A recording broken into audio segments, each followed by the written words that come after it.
BNP সরকার একটা স্বাধীন সার্বভৌম সরকার, স্বাধীন সার্বভৌম দেশের সরকার। তারা যদি জনগণের জন্য কিছু মঙ্গল মনে করে তারা সেটা করবে, সেটার ঝুঁকি কি, সেটার উপকার কি সেটা বিবেচনা করবে। কিন্তু সমস্যাটা অন্যখানে। আপনি যখন যুক্তি দিবেন, যুক্তিটা লজিক্যাল হইতে হবে। যুক্তিটা আপনি দুই দিকে দিতে পারবেন না, একদিকে দিতে হবে।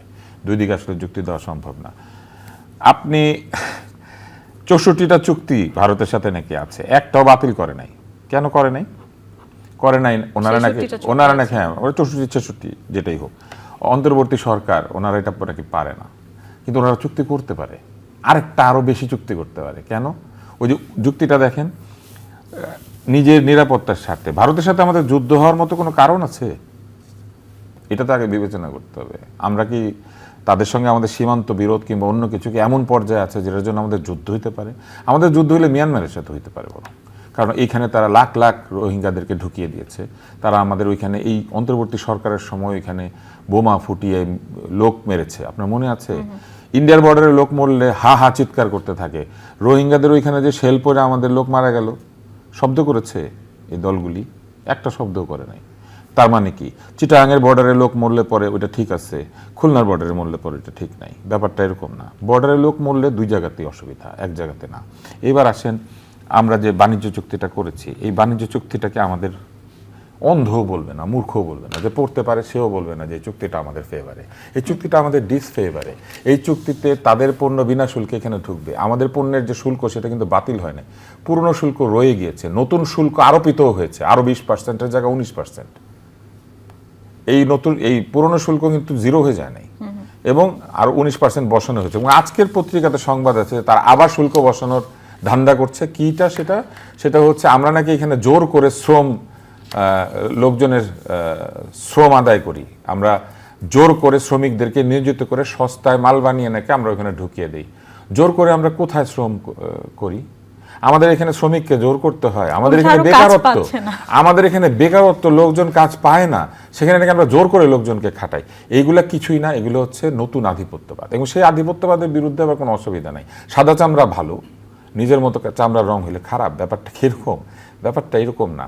আপনি একটা দলের হয়ে নির্বাচন করতে পারবেন, সেটা হয়ে মন্ত্রী হইতে পারবেন, কিন্তু সেই দলের আদর্শ বা সেই দলের মতামত আপনি ব্যাখ্যা করতে পারবেন না। এটা কি হয়? এটা হয় না। এটা তো করতে পারতে হবে, না হলে আপনি ওই দলের রিপ্রেজেন্টেটিভ হইতে গেছেন কেন? স্বতন্ত্র হইতেন, তাই না? এটা কিন্তু আমার একটা প্রশ্ন। এইবার আসেন, এই বাণিজ্য চুক্তিটা যারা পড়েছে সেখানে পরিষ্কার আছে যে আমরা শুধু ওদের সাথে চুক্তি করেছি তাই না, ওদের মতামত ছাড়া আমরা আমাদের জন্য লাভজনক কোনো বৃহৎ বাণিজ্য চুক্তিতে যেতে পারবো না। এটারে স্বাধীনতা সার্বভৌমত্বের বিরুদ্ধে ঘটনা বলে মনে হয় না? আপনি ওনার সঙ্গে ব্যবসা করবেন, আমাকে জিজ্ঞেস করে করতে হবে? এটা সার্বভৌমত্বের বিরোধী না? এটা স্বাধীনতার বিরোধী না? সেটি বললেন। আমরা সবচেয়ে বেশি ব্যবসা করি কার সাথে? চীনের সাথে।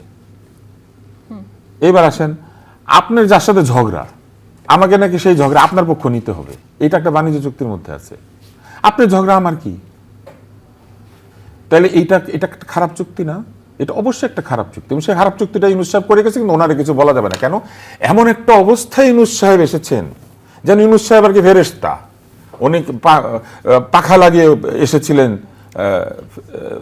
কাঁধে, তাই না? ব্যাপারটা তো এরকম না। ইউনূস সাহেব অসংখ্য ভুল করে গিয়েছেন, ওনার ভুলের সমালোচনা করা যাবে না কেন? উনি কি দেবতা?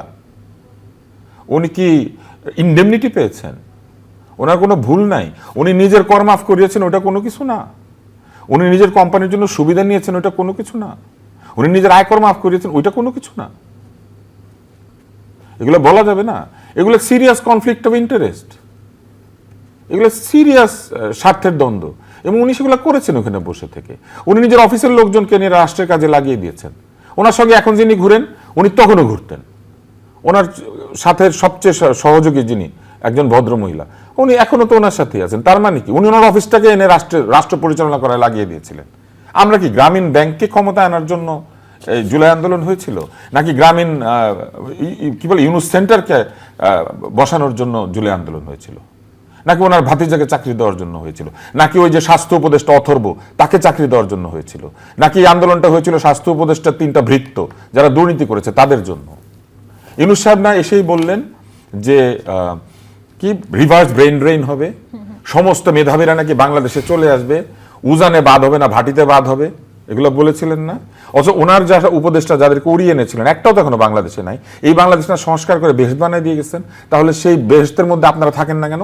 আপনারা কেন আবার যার যার জায়গায় চলে গেলেন? যার যার বাড়িতে গিয়ে এখন ওই সব রাষ্ট্রের সুবিধা ভোগ করছেন, আমাদেরকে এই মবের মধ্যে ফেলে রেখে গিয়ে, যেখানে কিনা লোকজনের চুল কেটে দেওয়া হচ্ছে, লোকজন হাতে আইন তুলে নিচ্ছে, লোকজনকে পিটিয়ে মারা হচ্ছে।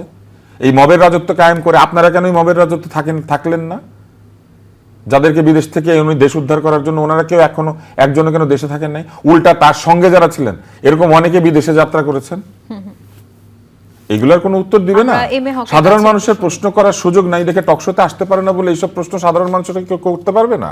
অবশ্যই পারবে, এবং এগুলোর জবাব ইউনূস সাহেবকে দিতে হবে। আজকে না দিলেও ওনাকে নিয়ে বই লেখা হবে, ওনার এই শাসনকালকে নিয়ে গবেষণা হবে, এবং এই শাসনকালে উনি কি কি অন্যায় করেছেন, কি কি ভুল করেছেন সেগুলো নিয়ে অবশ্যই বিবেচনা করা হবে। কেউ তো প্রশ্নের ঊর্ধ্বে না।